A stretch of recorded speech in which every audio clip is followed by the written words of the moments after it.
Joe, tu faisais quoi en 1967? Comment ça, en 1967? Bah, c'était quoi les temps forts cette année-là? Mais tu crois que j'ai quel âge? Une question piège? Bah non, dis-moi, arrête de regarder mes cheveux blancs d'ailleurs, c'est vraiment pas très sympa. Tu crois que j'ai quel âge donc?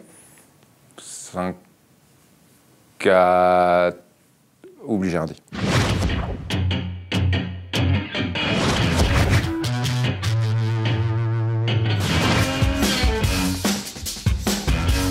Sorti en 1967, le film Le Dernier Face à Face ressort dans une splendide édition Blu-ray DVD, accompagné d'un livret de 80 pages avec de superbes illustrations. Un film que j'avais adoré à l'époque de sa sortie en salle, 67, l'année de mon bac. Je t'ai vexé. Non, pas du tout, penses-tu?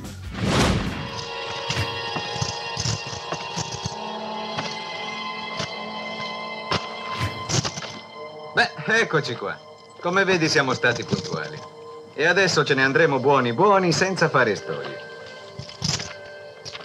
Però che ingrati.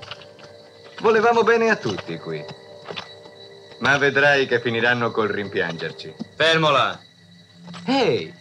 Ma sono disarmato. Non vedi? Voglio soltanto restituire questa. Va. Le Dernier Face à Face raconte le récit initiatique d'un professeur, un petit peu triste, un petit peu chiant, qui, au contact de l'Ouest sauvage et d'un bandit, développe un certain appétit pour la violence. Un film que j'avais adoré à sa sortie en 67 et que je suis allé voir avec mes 7 enfants et ma 3e épouse, donc le jour de son arrivée en salle. Bon, je t'ai vexé. Non, tout roule.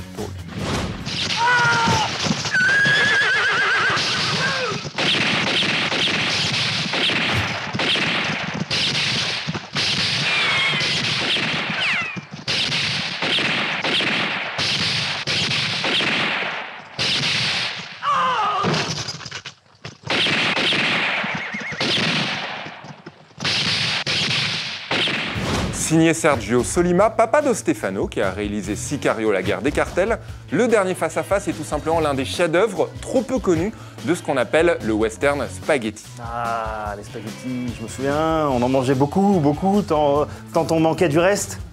Surtout après la Première Guerre mondiale, hein, cette boucherie.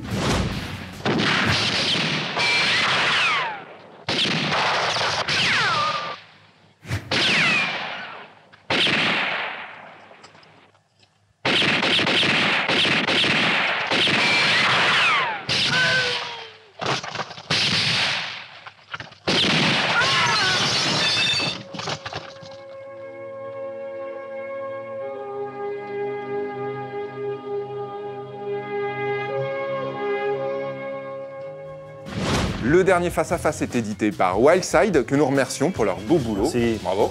Et vraiment, jetez-vous sur ce film curieux, passionnant. L'interprétation est grandiose. Le Dernier Face à Face, c'est une épopée lyrique doublée d'une fable politique. Ah, politique, ça c'était mon dada. Tu sais, j'ai voté pour Napoléon hein, à l'époque.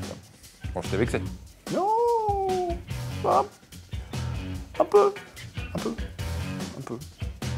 T'as quel âge en vrai? Ok, j'ai rien dit.